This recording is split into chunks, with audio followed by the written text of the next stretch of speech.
Zack Cox joins us from Nesson, reporter, covers the New England Patriots. And, of course, we localize that because Dion Lewis is a running back that they do like to feature from time to time, and they have throughout the course of the season. Zack joins us on Big Board Sports, 104.5 The Team, ESPN Radio. Good morning, Zack. Roger Weiland and Chris Honorado in Albany. How are you?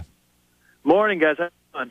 We're good. We always search for storylines, you know, something that is like a headliner between now and the Super Bowl. And maybe it's Gronkowski. Maybe that's going to be the headline as to where he is at with concussion protocol. And is this going to be a story leading right up to kickoff? It probably will be, just with how kind of sensitive the Patriots are about kind of confirming or denying injuries. We're probably not going to know until mid next week at the earliest whether we're going to see Rob Gronkowski out on the field or not.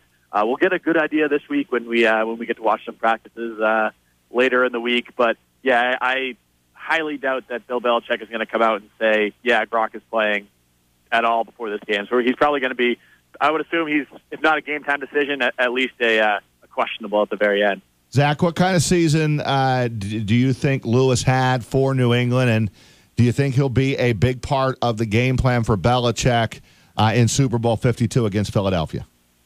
I would expect him to. I mean, he began the season as really kind of an afterthought in the backfield. Honestly, he was probably the fourth guy on that running back depth chart behind Mike Gillislee, James White, and Rex Burkhead. Because we've seen in years past, even last year when he came back from the ACL tear, he was good, but he wasn't quite his explosive self that he was before that. But really, from week 5 or 6 on, he just really proved himself as a legitimate number one running back on this team for really the first time in his career. I mean, even in 2015 when he was really impressive with the Patriots, it was more as a receiver, more as kind of a third down scat back guy. And most of this season, he's been the Patriots' number one unquestioned early down and third down back. He would have reached 1,000 yards if he didn't kind of spend those first couple of weeks on the bench. And it's everything the Patriots could have asked from him, and he probably made himself a whole bunch of money. I mean, his contract expires after the season. Who knows if the Patriots will bring him back? But yeah, he's definitely a guy who set himself up very well this season. Check him out on Twitter at Zack Cox Nesson. Zack, I want to build right off that because I was pulling up the details of Lewis's contract, knowing he was unrestricted and he made 1.2 this year. And not to say the Patriots don't value the running back position, but they seem to be a plug-and-play type of franchise at that position. Do you think they would invest enough in a guy like Dion Lewis where he then wouldn't take a bigger offer maybe on the open market? Yeah, that's going to be one of the big storylines going into this offseason, because in years past, the Patriots have never wanted to spend on running backs. They've almost always, I mean, after, I guess, Corey Dillon, they've basically just found kind of scrap heap guys and plugged them in, and they've been successful. But they really kind of strayed from their strategy this past offseason. They gave Rex Burkhead more than $3 million. They gave James White close to $4 million. They gave Mike Gillislee close to $4 million. And those were the three biggest running back contracts ever under a Bill Belichick coach Patriots team. So they've shifted their strategy a little bit. They're willing to pay running backs a little bit more. Willing to match what Dion Lewis can make on the open market, which I do think is going to be a considerable amount, especially if he comes out in the Super Bowl and has one of the games like we saw him have in the second half of this season. If I had to make a prediction right now, I would say that he's probably gone this offseason, just because I think he can make more money elsewhere. But you never know. I'm sure the Patriots are going to try to bring him back because he really became a big part of that offense this year. Talking with Zack Cox, Nesson, Patriots reporter. We get set for Super Bowl 52 next Sunday. And, of course, you can watch that game on the NBC affiliate, WNYT, and News Channel 13. Zack, we had a poll question out on Monday. I'll ask you the question: Do you think in this game that Philadelphia can hang around? Do they have a chance in this game against New England?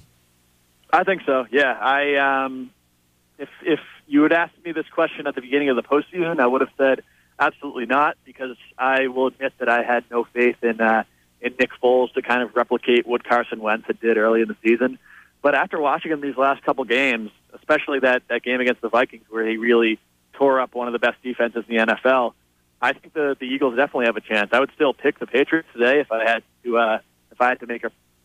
But I mean, coming into the playoffs, quarterback was really their only question mark, and Nick Foles has kind of eased those concerns a little bit. Their defense is great, especially up front. They've got some very talented running backs, especially LeGarrette Blount, who was here in New England last year. So, yeah, this is a very good team. I think it's still going to be a bit of a challenge to beat the Patriots on this stage, but they definitely have a chance. I'm not expecting a cakewalk or anything by any means. Zach, when you've got 2 weeks in between the conference championship games and the Super Bowls, you get stupid questions like the one I'm about to ask you. Is there any feeling amongst just even yourselves who cover this team on a daily basis that no matter how Super Bowl 52 goes, the end could be nearer than farther away for the Belichick-Brady era?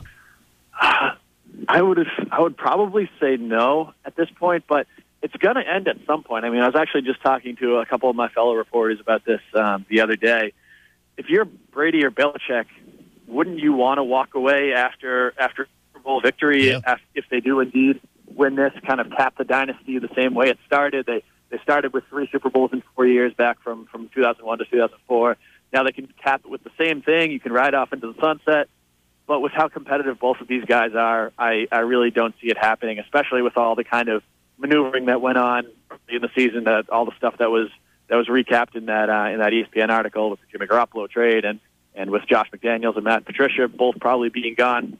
I would be very surprised if they step away. I say Bill Belichick is probably closer than Tom Brady, just with some of his behaviors recently. But I would still be very surprised if either of those guys walked away. Zach, when the ESPN bombshell report came out, how much credibility and stock did you put in what was written in that report? I think most of it was pretty valid. I just don't think it was the bombshell that some people maybe were expecting or that it was kind of promoted as, at least around here. I think a lot of the stuff that was reported in it about the kind of friction or tension between Tom Brady, Bill Belichick, and Robert Kraft is stuff that had been reported before. There wasn't much kind of new news in it. Basically, the only real kind of new revelation was that, according to Wickersham's sources, Robert Kraft mandated a Jimmy Garoppolo trade, told Bill Belichick that he had to trade Jimmy Garoppolo. I don't know if that actually happened or not. Robert Kraft has denied it pretty vehemently. But I mean, it's not a surprise that 3 people as successful as those 3 that have been in the same organization, working together for close to 20 years now, that they might not see eye to eye on everything. They're all competitive guys. They all want to do what they think is best for the team and the organization. It would be weird if they spent 18 years and didn't disagree on some things. So I'm sure that the quote unquote tension is there. I don't think it's something that's going to crumble the dynasty or anything like that. I think it's a little bit overblown.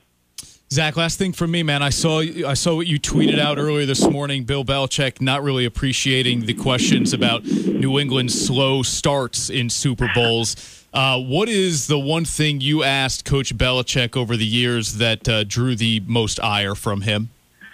Drew the most ire? Well, you can never ask him about injuries. I mean, I remember early in my this is going to be the end of my second season full time on the beat here. And when I first started, you think you can go into a news conference and say, "Oh, so and so, Rob Gronkowski got banged up this past week. It's Wednesday now. How's he feeling?"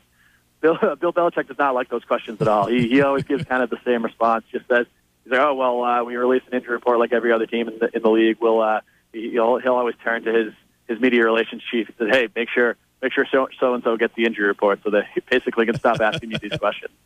But I just can't. There are a couple of ways you can get some good responses out of him. He loves to talk about special teams, loves to talk about NFL history, old 1980s Giants teams and stuff like that. So you can get him going. He's not all one word answers, but there are definitely a fair share of those. Belichick talks about everything that you don't care about. If you want to ask the question that everybody wants the answer to, he won't answer it. If you want to ask the question that people really don't give a darn about, he'll answer it. That's just the way he works. Anyway, I've covered the Giants and Patriots, so I've been at a couple of those press conferences with Bill, and you're right about the injuries. I mean, I don't care how many different ways you ask the question, you're getting a 1 or 2 word answer. Period. Yep. Yeah. No chance. No chance. All right. Well, listen. Tell Dion Lewis if you run into him that we continue to pump him up here in his home city of Albany, New York. Absolutely, will do. Thanks, guys. Thank you, Enjoy Zach. Minneapolis, man. Thanks, Zach.